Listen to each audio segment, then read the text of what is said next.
But we will go ahead and get started with our program today. I very much appreciate everyone who took the time to be part of this. I have to admit, I'm a little bit blown away with the amount of interest in this and the number of people that signed up. I don't know if that's a reflection of how interesting this tool is for folks or how good Pam is about sharing information through NICNE's channels and getting people to sign up for events. But nevertheless, thank you all for attending this morning. I'm going to share my screen and get us started with a little bit of a brief presentation.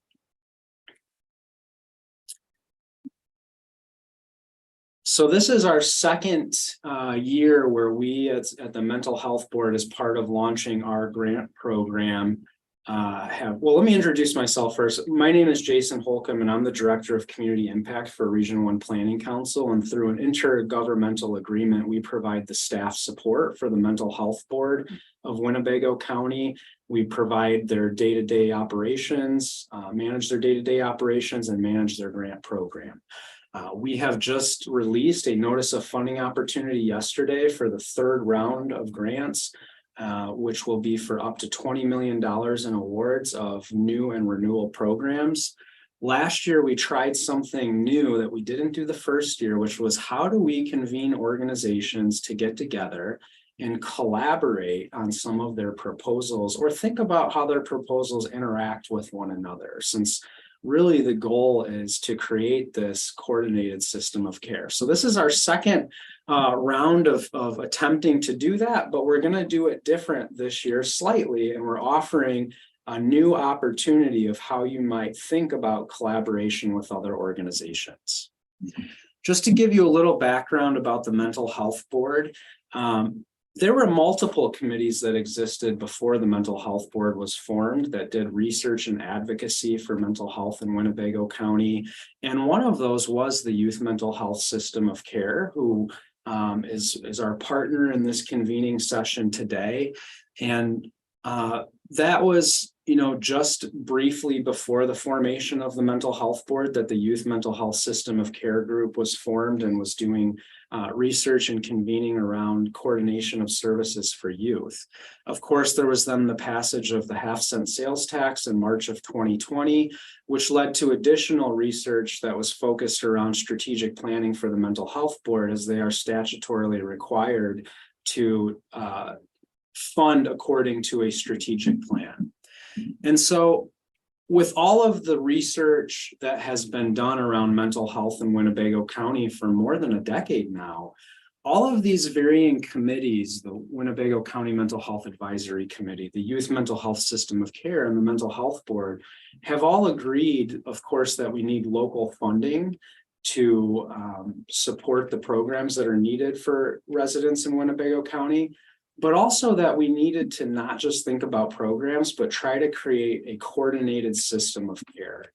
And all of these committees have agreed upon kind of promoting and adopting this community support system model, which is based out of research from the deinstitutionalization movement and research really coming out of the 1970s that looks at what are the services that are needed within a community to allow for a person with mental illness or substance use to live and recover in their community.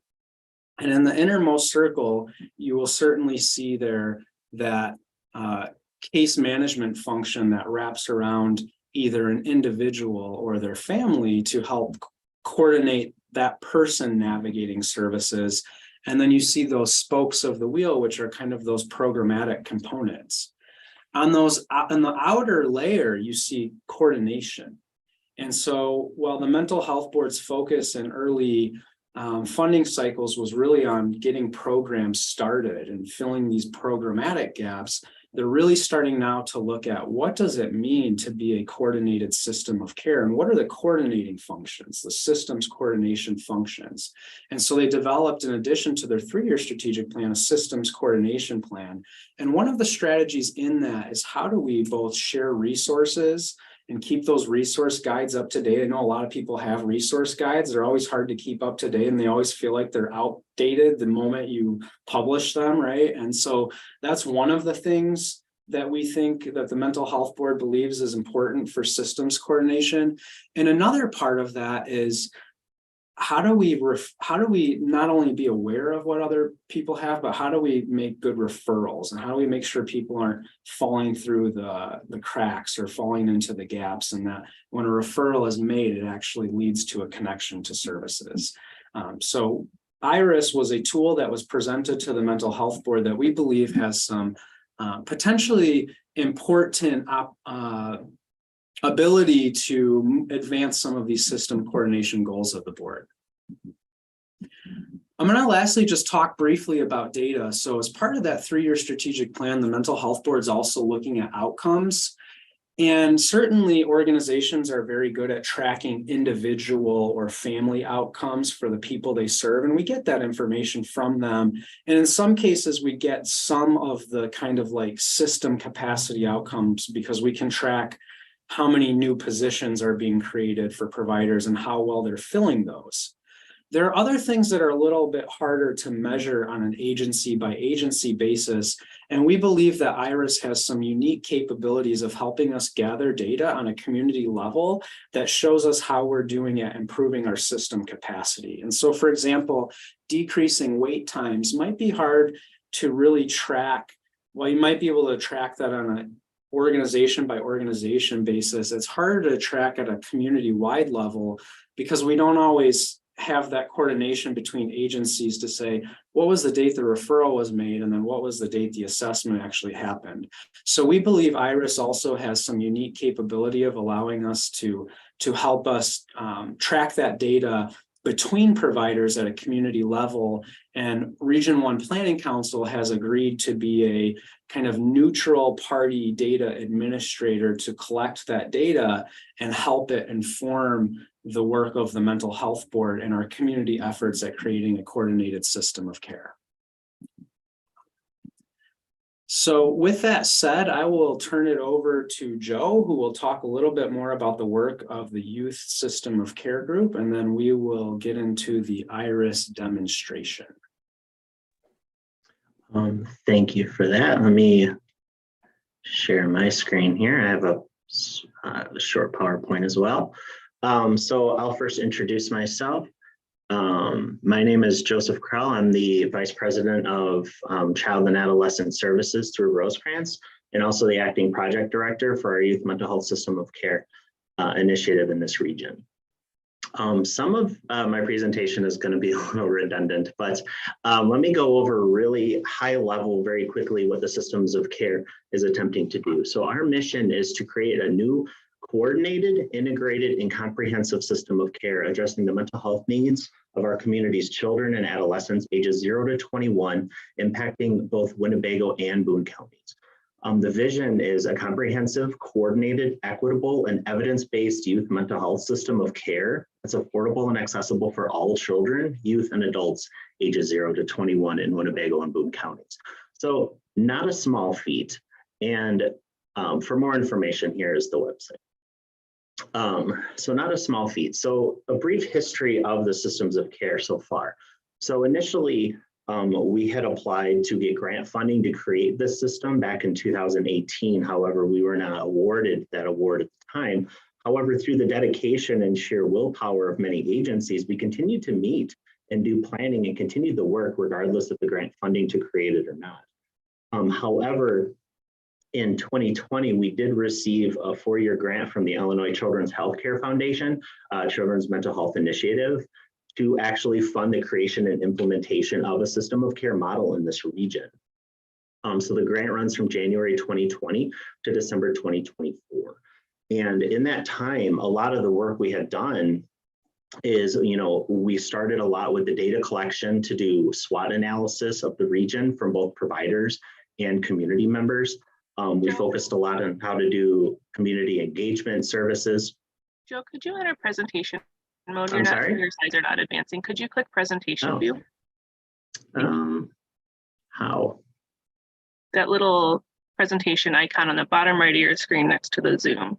Oh, I did. Maybe you have it on maybe you have a dual monitor. No.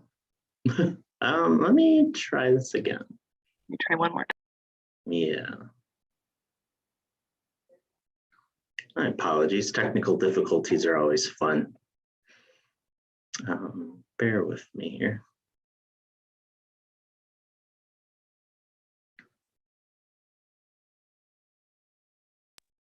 Is it sharing the presentation now? Yep, that looks great. Thanks, Joe. Okay, absolutely. With beautiful transitions. What's that? But with beautiful transitions. Oh, I take no credit for that. Anyways, sorry about that little hiccup. So a lot of our focus, like I said, have been on data collection, SWOT analysis, because our vision is to create a system, but not just create a system, but we really want to have the community have a lot of input in what the system looks like. Because for years and years and years, we continue to have providers kind of telling communities what programs we're going to offer to them and how we're going to provide services to them. But our goal is to really funnel all the decision-making capabilities through community and people with lived experience to have them inform us what they need and what their obstacles are and what they need to overcome them. So the model we are following, and this is something Jason already touched on, is this is our community system support system framework.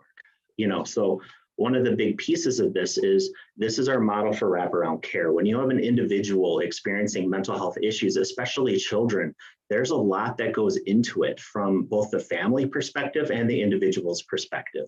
A lot of life happens to youth that they then have symptoms and they struggle with managing. So a lot of times care goes beyond office-based therapeutic services, and you need to do things for the family. You need to find peer supports, income supports, housing supports. And a lot of times those programs, we offer a lot in Rockford and Winnebago County. There are a lot of really great programs, but sometimes we're really not interconnected, or the collaboration really isn't as strong as it could be to have really great outcomes for these youth. So we're hoping, through the system of care model, to figure out how do we kind of raise that bar and have actual integral collaboration between agencies.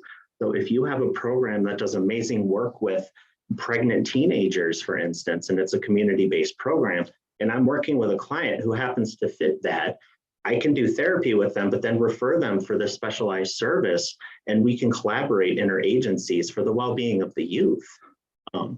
So with that, the system that we've opted to adopt that was highly recommended from the Community Children's Foundation was IRIS. And this is just a brief snapshot, and IRIS will go way more in depth than I will.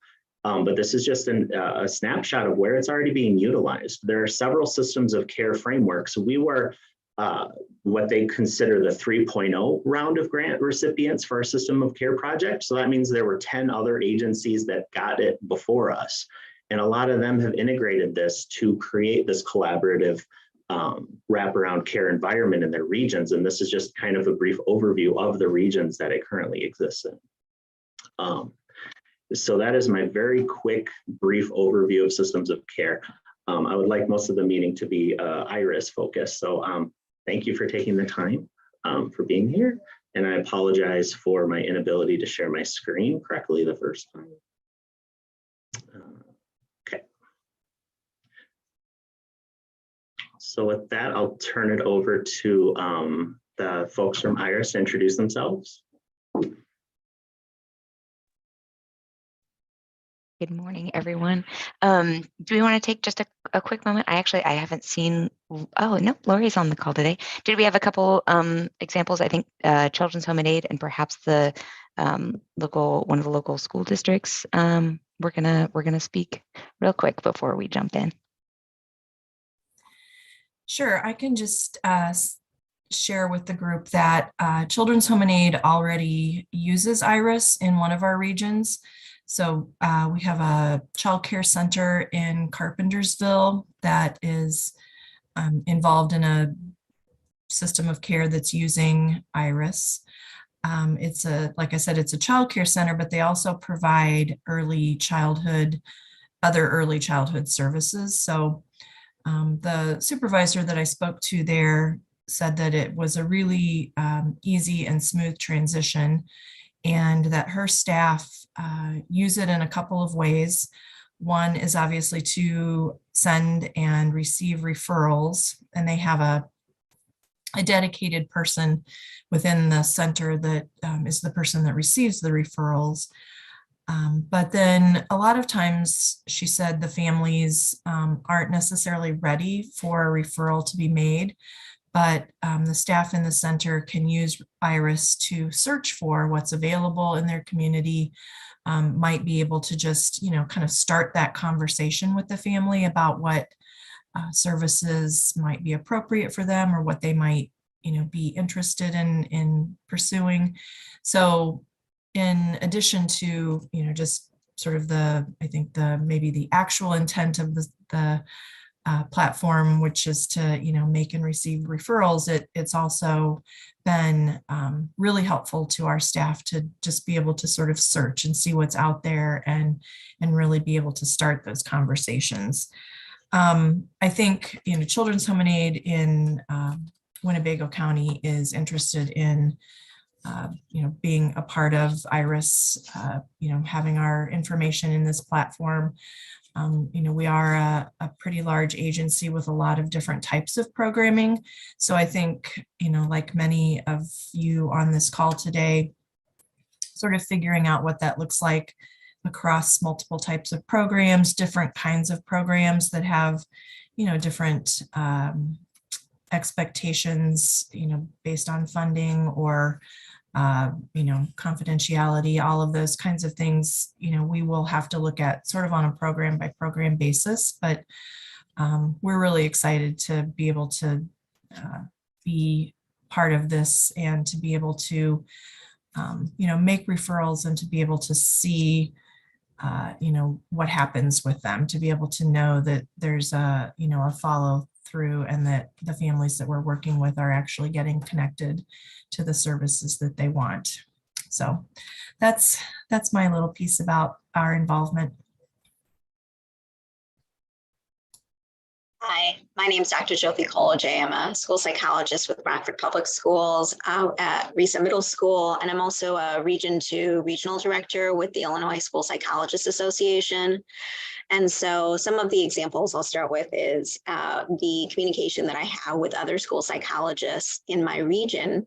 For Region 2, for example, Oswego County and its 5 surrounding districts are already using an online platform called Referral GPS. And while it's a different system, there are so many school districts that are actually already being connected with the mental health organizations and supports in their region, in Illinois and in other areas. And the fact that IRIS just comes so highly recommended and utilized in Illinois has been great.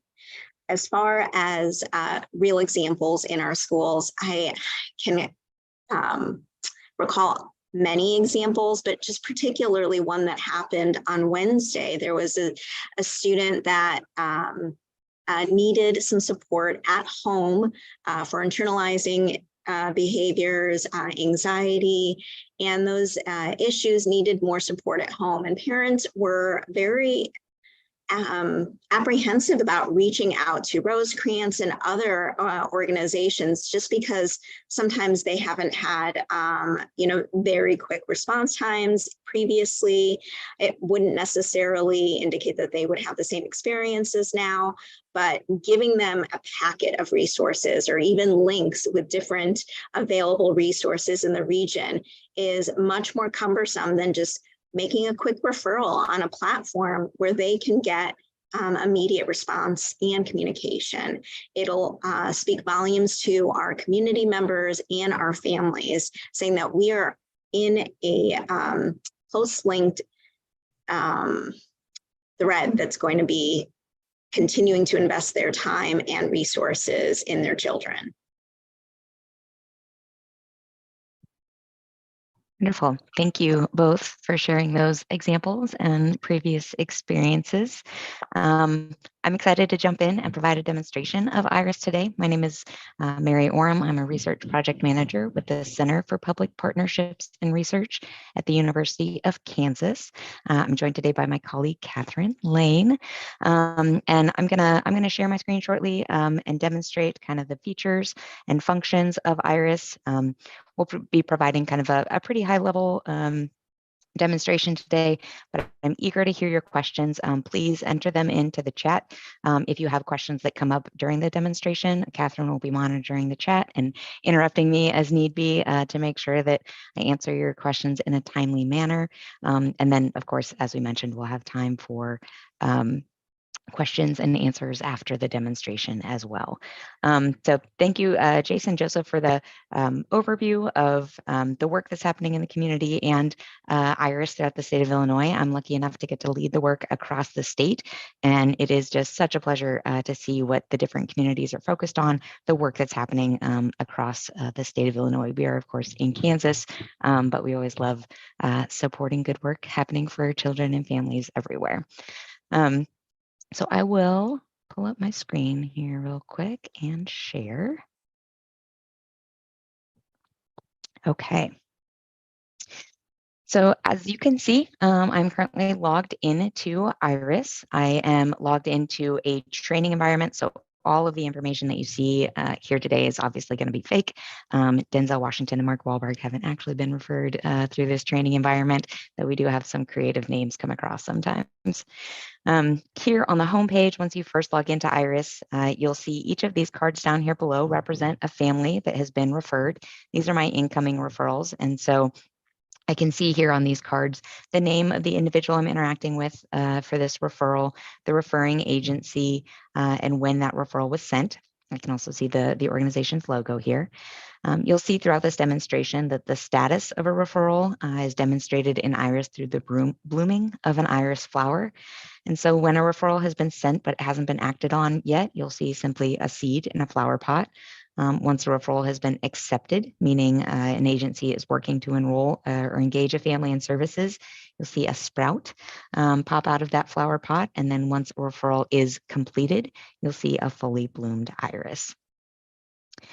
A couple features that I just want to kind of highlight on this screen before we move on. Up here in the top right-hand corner is the capacity bar. And so Jason and Joe were talking a little bit about the coordination of organizations and how to better serve families. One really important piece of information in connecting families or individuals to services is knowing the capacity of your partners, right? It's very frustrating for an organization and for a family to reach out, try to engage them in services, only to find out that they actually don't have capacity to serve that family. And so we created this feature in IRIS. It, again, is a very simple visual. It's a color gradient scale that runs from green to red to visually demonstrate an organization's capacity. You can also see the colors yellow and orange in here to demonstrate maybe some situational capacities. And then you can include additional information down here below. Communities can talk about kind of expectations for what information is shared here. It can be length of wait list or perhaps number of slots that are available, whatever is kind of most meaningful language for you and your partners. And so as you can see here, I had simply just updated it saying our wait list is a couple of weeks. I mentioned the incoming referral screen here. The categories that referrals are lumped into also include outgoing and recently complete. If you have a large number of referrals, it's easy to sort, view them by lists, that type of thing. So I'm going to go through the process of sending a referral today. And so I'm going to start that process by simply clicking Make a New Referral. As you can see in IRIS, there are 4 simple steps to sending a referral. You're going to search for and select a family or individual profile, or simply add a new profile if that family or individual is not found. I'm going to search through my list of partners that are available to find the right fit for this referral. I'm going to add a few details, and then I'm going to send. So we always encourage to search for a family profile when starting a referral. And so I can do that by clicking here and entering the first few letters of the first or last name of the individual that I'm interacting with. This will be the consenting adult for the referral. And so you see here below, if I was making for a referral for Amanda Adams, we include the date of birth here simply to make sure it's a unique identifier, make sure that we are interacting with the correct individual. And so if it was Amanda in my office, I could simply click here, verify that I've gained consent to make this referral, and click next. For the purpose of this demonstration, I'm going to go ahead and add a new family profile. So I'll say that I searched for, we'll say James is in my office today. Search for his profile, it did not appear. So I'm going to create a new profile. Here at the top, you'll see that we will encourage you to verify that you have gained proper consent before entering any information into IRIS. We know that consent practices can vary from organization to organization based on needs, data handled, regulations that need to be followed, etc. So it is a part of the implementation process for IRIS that we encourage communities to have a conversation with the partners engaged about their consent needs, their consent expectations, and come to a shared understanding, a shared agreement of about what that will look like. So we don't tell you what your consent practices need to look like. We simply encourage best practices by saying that you have gained that consent before entering any information. So now I'm just going to enter a few simple contact details for James before moving on to the actual referral. There we go. So now if I need to, if James is back in my office again in the future, I'll be able to simply search for his name and it will appear here in my search bar. Again, I need to just verify that I have gained proper consent for this particular referral to be sent in IRIS. And that takes me to my partner selection screen. So down here below, you will see a partner card for every partner that has been engaged in your IRIS network. Each of these cards will include the name of the organization. You'll see that visual of the capacity bar and the logo. If I had been able to search for James and perhaps had made previous referrals to any of my partner organizations, I would also be able to see the status of that referral here on this card as well, trying to kind of avoid that duplication of sending referrals to the same organizations if the need isn't there, or perhaps learning that we've already referred and there's been a particular outcome for that previous referral. There are two features built into this partner selection screen to help you make an informed referral. The first is the service areas. These really act as filters to narrow down your partner selection. So we were talking a little bit earlier about the fact that a variety of services really are needed to support individuals who can be seeking mental health services. Perhaps it's food insecurity or financial assistance, housing. So these filters should be, they're customizable by community, and they should represent not only the services and the partners that are available to you in your community, but also language that you use, language that you would expect to be able to find your partners under. So we just have some examples here. For instance, if I was searching for food security, I could click here and it's going to filter down to the programs that have identified that they provide that service in our community. I can remove filters as well by simply clicking that service area again. You can also add multiple service areas. You can filter down multiple times. So for instance, if I was searching for developmental screenings, you can see I have 4 partners that appear here, but perhaps it's a 2-year-old who's needing a developmental screening. So I can click here and it's going to continue to narrow down my partners. The second feature built into this screen to help you make an informed referral is the See Details. And so if I click this, you'll see that it's going to bring up an organization profile. Again, this information is customizable. There are some kind of basic fields that are built into every profile, including website, address, that capacity bar, a primary contact, and information about the organization. However, if there's additional fields here that you would need in your community, cost for services, hours of operation, perhaps you want to include a brochure, kind kind of something to provide to the family once they're referred to your organization. That can all be included here on your organization profile.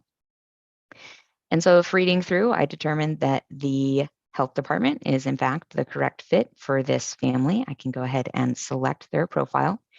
You can also make multiple profiles or multiple referrals at one time in IRIS. And so I'm actually going to go back to food security and just kind of show this. If I needed to also make a referral to the food bank, I could simply select them as well and click next. And again, if you have a lot of partners, you can also view this screen as a list to kind of simplify and make it easier to view. So I'm going to go ahead and click next. And that's going to take me to my referral details screen. This is another area in IRIS that is completely configurable by at the community level. And so this will be, it's meant to be a warm handoff for families from agency to agency, but also streamline the referral process, because you'll know the type of information that you'll need to capture from a family in order to provide that warm handoff to a partner.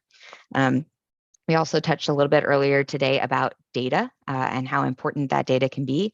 IRIS is a referral and communication tool meant to provide warm handoffs and connect families to services, keep them from falling through the cracks. But it also happens to capture a lot of really helpful data in the process. And so if there are some particular data points in your community, we can include those here and make sure that they are captured. And so I'm going to just include a few details here. As you can see, I'm sending this referral to the health department. This was for the developmental screening. And so I'm going to say Max is in need of a developmental screening. And as you can see, this form also includes a variety of different types of fields. So if you need to upload and send forms, you can certainly do that. Include information here, make drop-down menus so that it can be easy, streamlined for users to send those referrals. And so if you remember, I'm actually sending 2 referrals on behalf of this family today. So this is the referral to the health department for the developmental screening. I'm going to go ahead and click next. That's going to send my referral to the health department, and now we're referring to the food bank. And so information is going to be copied over just to kind of, again, streamline that process. But I'm going to change a little bit of it because I'm sending a referral to a different organization. And so I'm going to let them know that family is in need of a Thanksgiving dinner box. We'll go ahead and say that. And then once I hit, all the other information remains the same. So when I hit submit, I will have sent 2 referrals on behalf of James and his family, one to the health department, one to the food bank. Once that referral is sent, my receiving partner will receive an email notification that they have a new referral in IRIS and need to log in and act on it. That way you're just, there are several instances which notifications are built into the referral process, nudging users to log in and check when updates are made. So you're not having to regularly check in just to see if any changes have happened. If I need to review any of the information, I can simply click on this referral card, and you'll see here it's going to include all of the information from the profile as well as the additional details that were included in that referral form. I can also see where the referral was sent and by whom in my organization. There's also a client view built in here. This is a printable it pops up as a printable PDF, just a way to kind of provide information back to the family about where they've been referred, who they can expect to hear from. It, of course, includes limited details because within IRIS, information is protected. It's a HIPAA compliant system. Information in IRIS, including those PDFs that you might send, are encrypted while at rest and during transmission. But once something gets printed and outside of IRIS, we can no longer necessarily protect that information. And so what's available on the client view is really just going to be information about the organization that they've been referred to. Over here on the right-hand side, you can also see this comment section. And so this is going to be a place that you can actually work with your partner to make sure that that family gets engaged in services. And so if I send this referral and then perhaps the family lets me know additional detail that might be important, I can share that information with my partner here. Okay.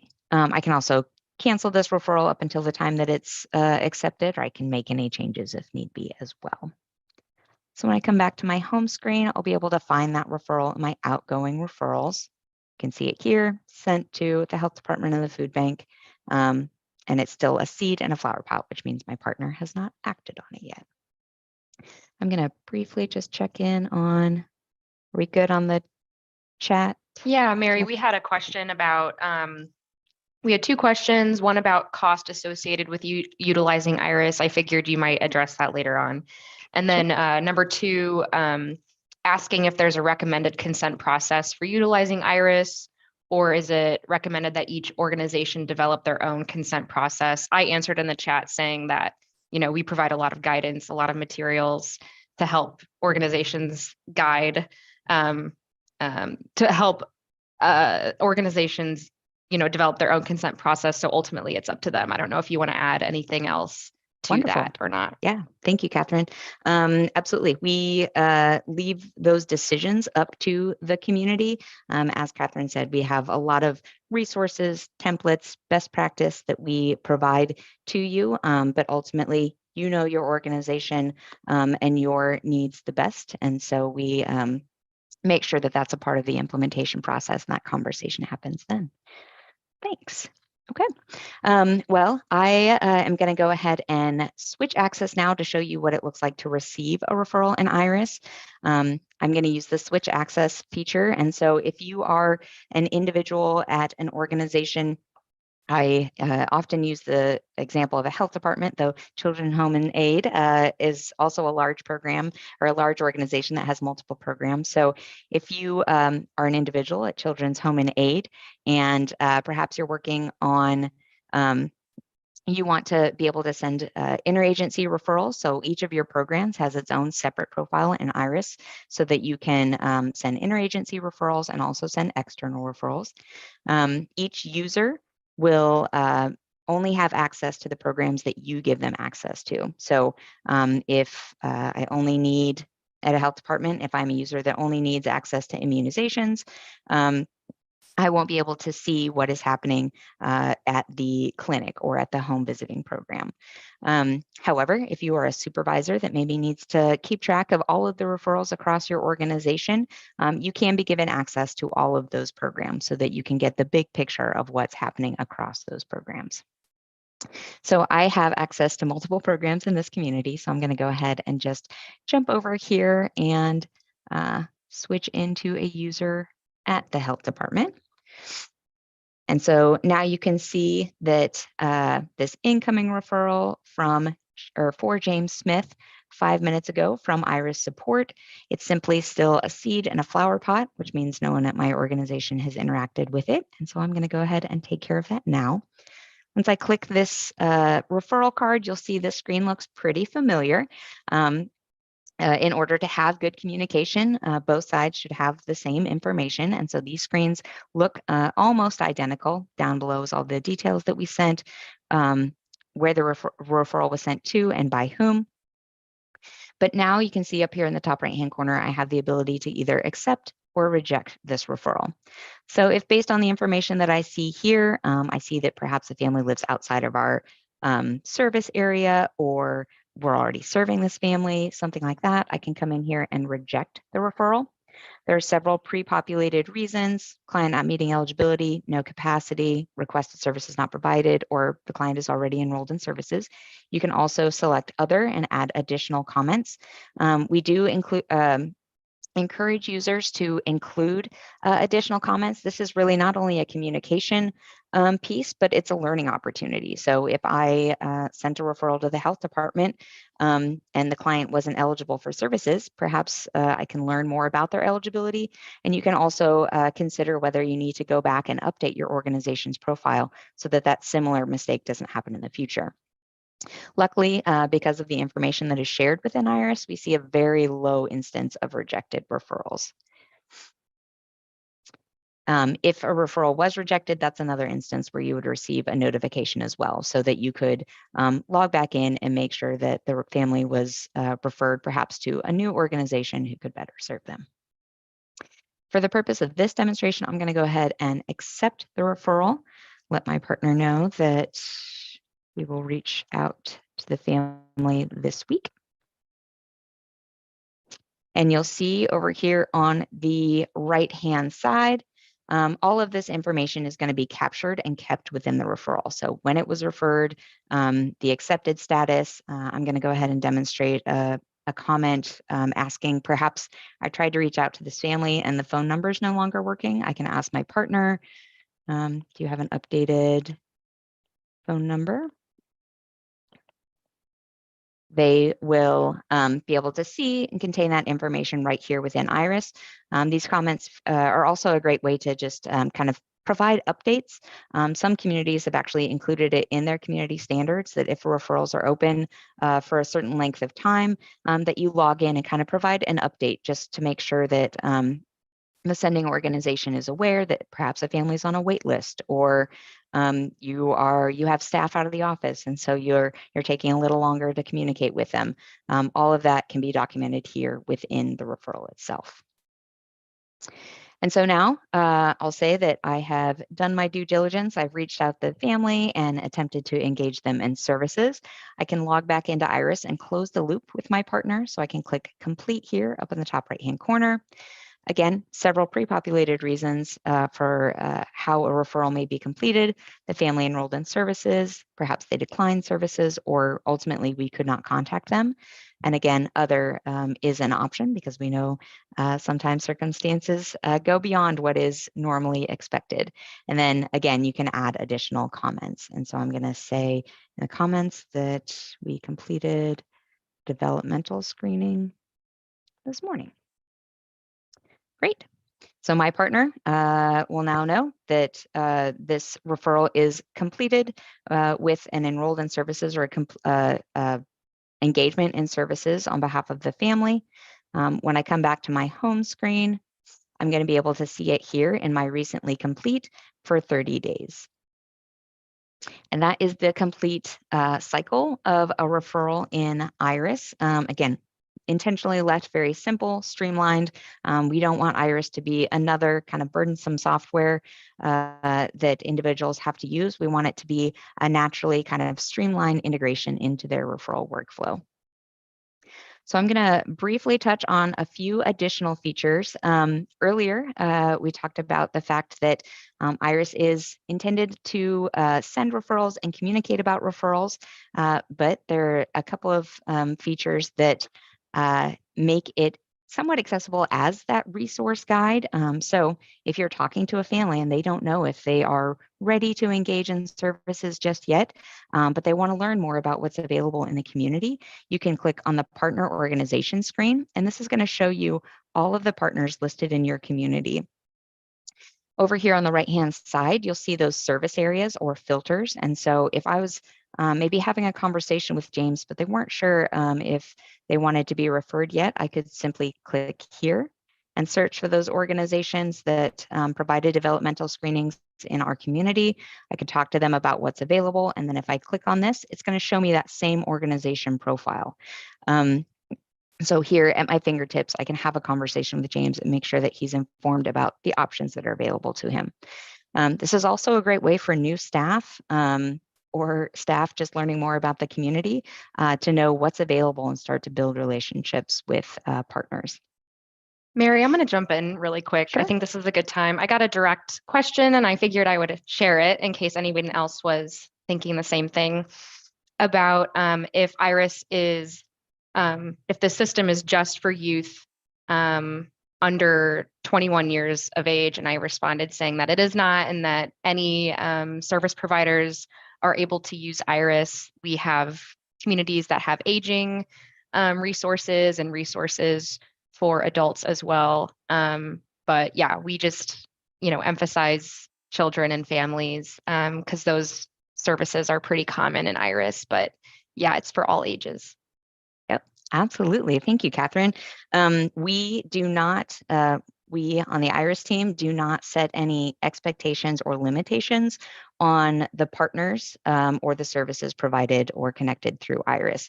If it makes sense for a partner to be engaged in your network, in your community, great. We have seen some really kind of creative uses. We have police departments, fire departments involved in IRIS, everything from early childhood to hospitals to behavioral health. So it's really pretty interesting and pretty incredible to see the type of engagement and the open doors for families to engage in services.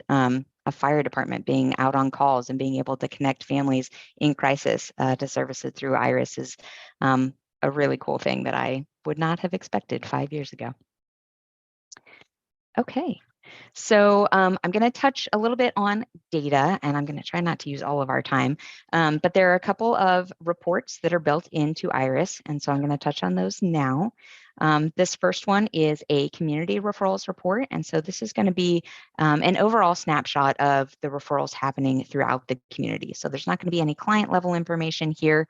You can see up here at the top, I can set date parameters if I choose. If I leave this blank and just run the report, it's going to automatically show me all of the referrals that have ever happened in this community and their status of today. And so in this training environment, you can see that there have been 385 referrals sent. The majority of those have been completed. You can see the other statuses here on the left-hand side, and then the outcomes here on the right. Down here below, you're going to see the incoming and outgoing number of referrals for each organization in the community.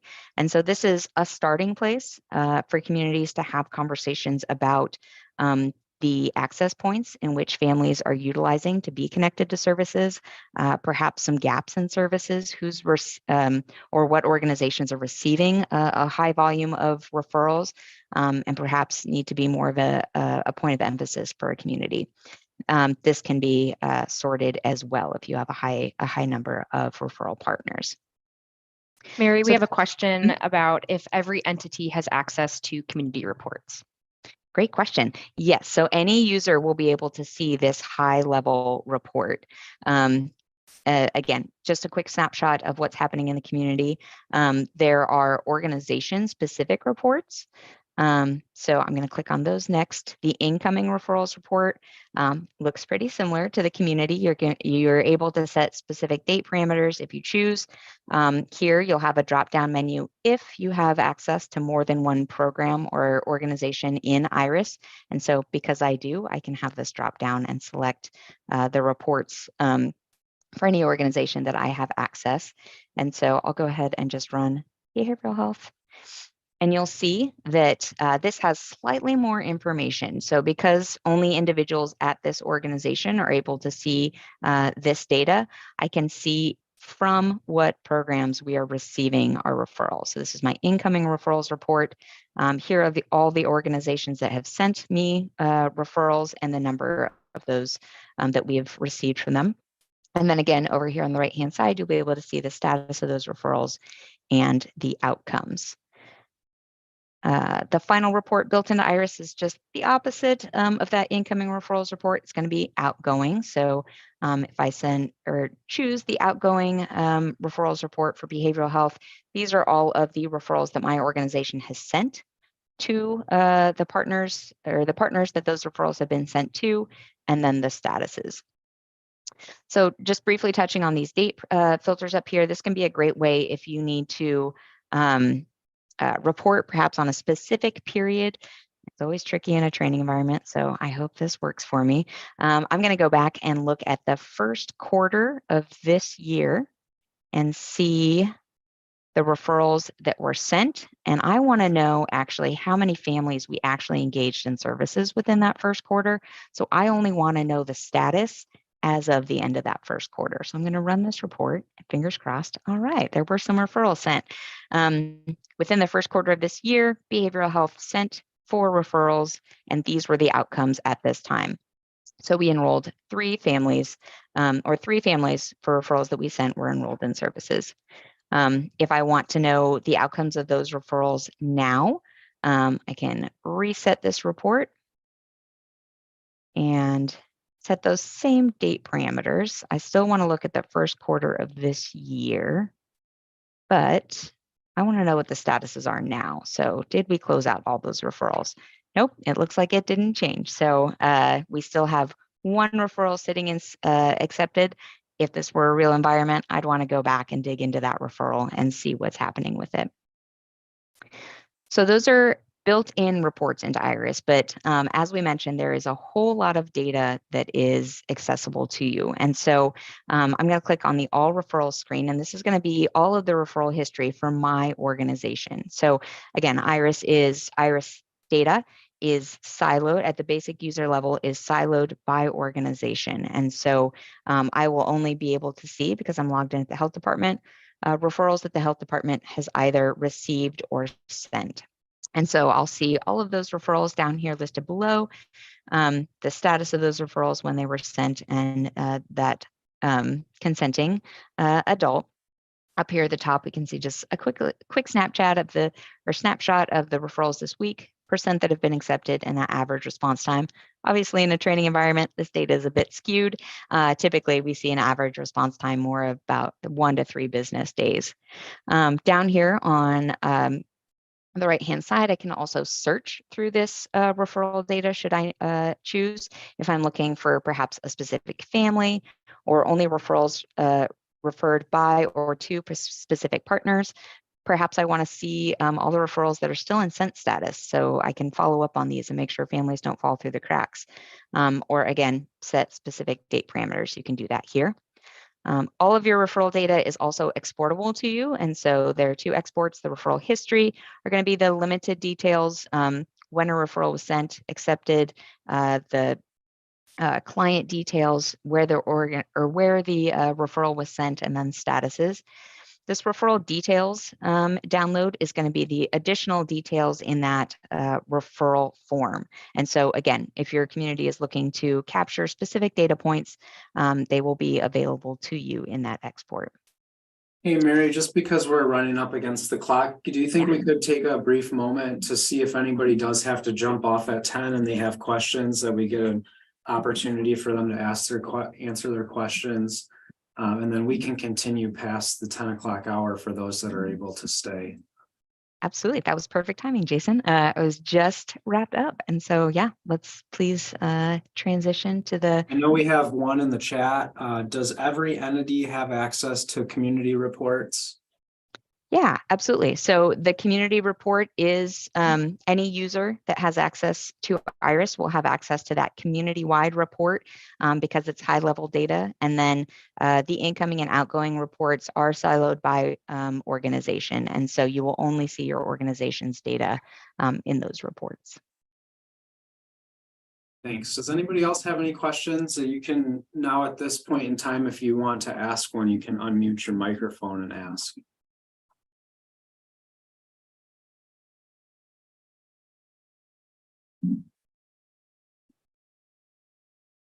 Great question, Sandra. So there are multiple agreements to utilize Iris based on kind of the level of access that you have. So every organization that joins Iris has to have an individual of that organization that is responsible for signing a data security agreement, just outlining that you will only enter information that is necessary, and you will use the information in Iris in secure manners, keeping client confidentiality and security in mind. Then, of course, there is a user level confidentiality agreement that every user that logs into Iris will sign. There are examples of these agreements available on our website that I'd be happy to share ahead of time if anyone is interested in kind of seeing that language. Then a user role that we didn't quite get into, but kind of touched on it earlier when Jason mentioned that they were going to be kind of a third-party data resource. So there is a user level in Iris, the data manager for a community. We believe that, well, the the data available in Iris is your community data. And so we want your community to have access to it, to use it in meaningful ways. And so there's a data manager level of access that will have all of the community data. That individual has to go through additional training, sign an additional agreement, be agreed upon by the community to make sure that that level of access is handled in a secure manner. Costs associated with utilizing Iris, absolutely. So we cost Iris at a community level. There is no per organization or per user cost. We don't want it to be a barrier to folks utilizing Iris, adding additional partners, that type of thing. So we do cost at a community level and typically contract with an entity. The entity for your community happens to be Rosecrans. And to my knowledge, there is no kind of cost sharing at this time. Yeah, I can jump in for that. So it is, it's contracted through Rosecrans. It's more the systems of care grant that is received. However, Rosecrans is acting as the fiscal agent at this point in time for that grant. It is in the grant we do have line items in that grant to be able to fully fund this and expand it as we adopt more partners. So for at least the duration of the grant cycle, there will be no cost to agencies who would like to utilize this service. Thanks, Joe. Which kind of leads me to a follow-up, Joe, is I guess sustainability post or past grant. Because again, you know, we've all invested in systems throughout the lifetime of our programs. And so I just want to make sure this is something that's sustainable beyond and it's affordable for us should we have to take it on and there's no grant funding that comes through. I will say the sustainability vision that the systems of care has had for this is to start utilizing it with systems of care partners to create outcome data to then potentially put in a request for continued funding and sustainability funding through the mental health board. The funding on a yearly scale is not as high as one would expect. I'm not going to go into the exact figures at this point in time, but it is not a very large number. Yes, you're exactly right, Joe. Intentionally try to keep Iris very affordable. Many of the organizations, we work with organizations from large and small, but we don't want it to be a barrier to those small organizations being a part because we know how awfully important they are. Great questions.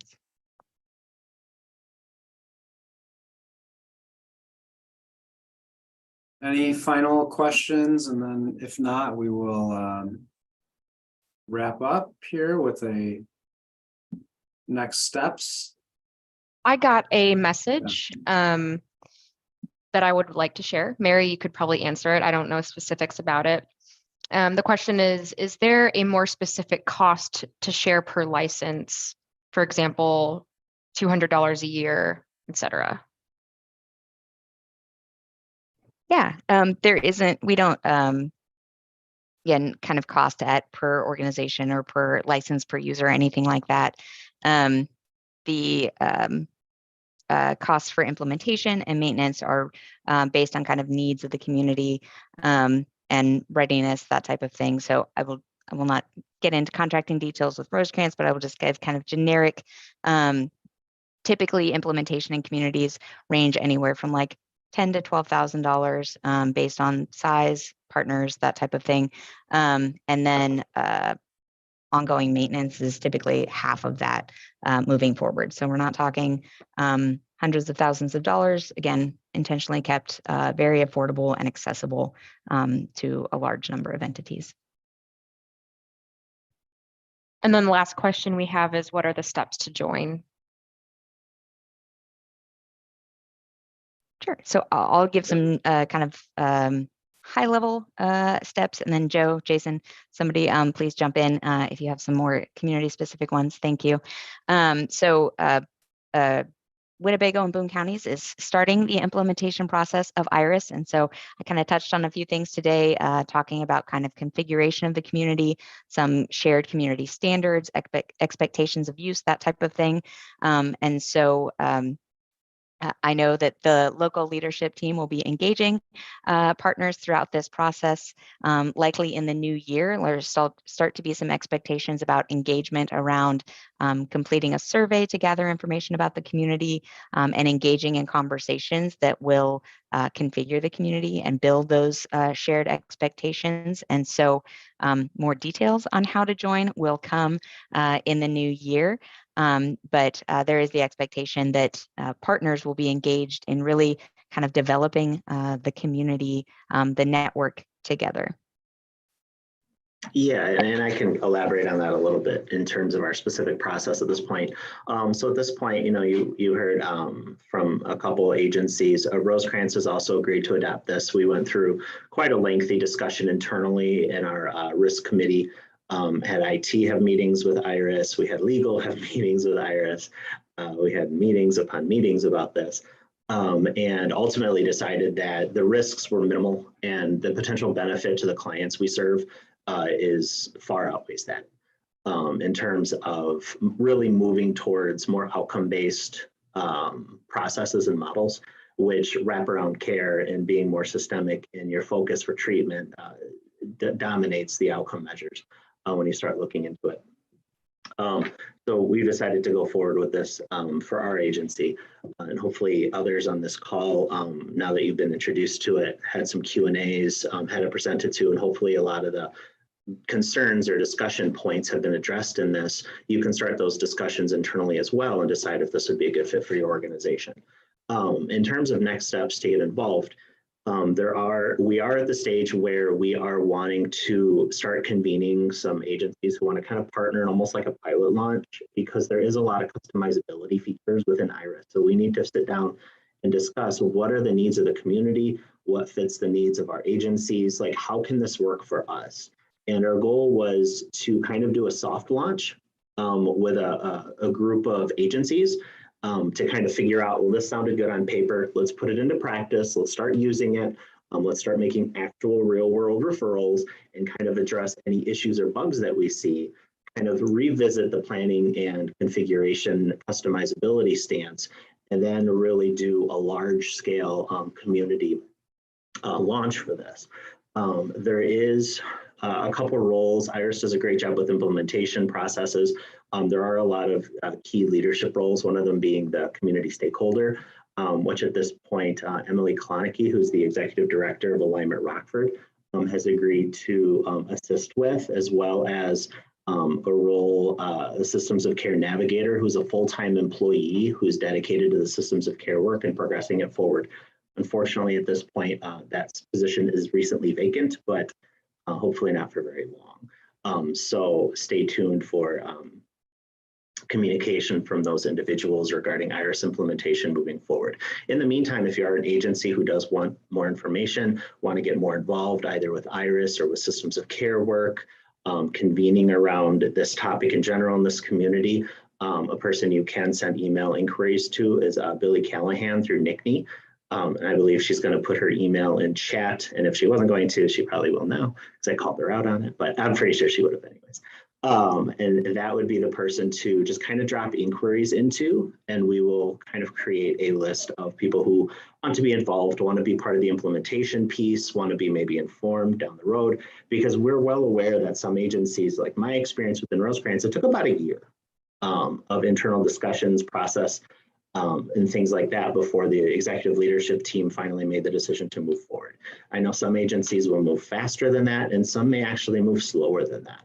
So we're well aware of that. So when you start having those conversations, our goal is to, continue the conversation and continue to allow partners to adapt IRIS. I don't want you to feel like if you don't respond today, you miss out and the ship sailed. That's not what we're trying to achieve here, because IRIS, it's an amazing system, and we've heard so much positive feedback from other system of cares organizations in a variety of regions, but it's only as good as the amount of referral partners who are involved in it.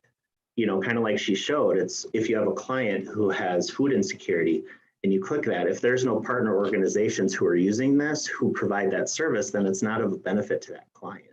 So our goal is to really address the systems of care models and to get agency partners who address every single need that model identifies as a wraparound care model to have them in IRIS. So this goes far beyond just mental health outpatient offices. This goes into a variety of wraparound care models. So that hopefully answered your question, probably a lot more in detail than you were initially looking for, though. So just for the quick summary of that, who do people contact if they want to move forward with this? They contact Billy? Yeah, it would be Billy at this point Billy? in time, yes. Great. Mhm. Okay. And she did put her email in the chat. Great.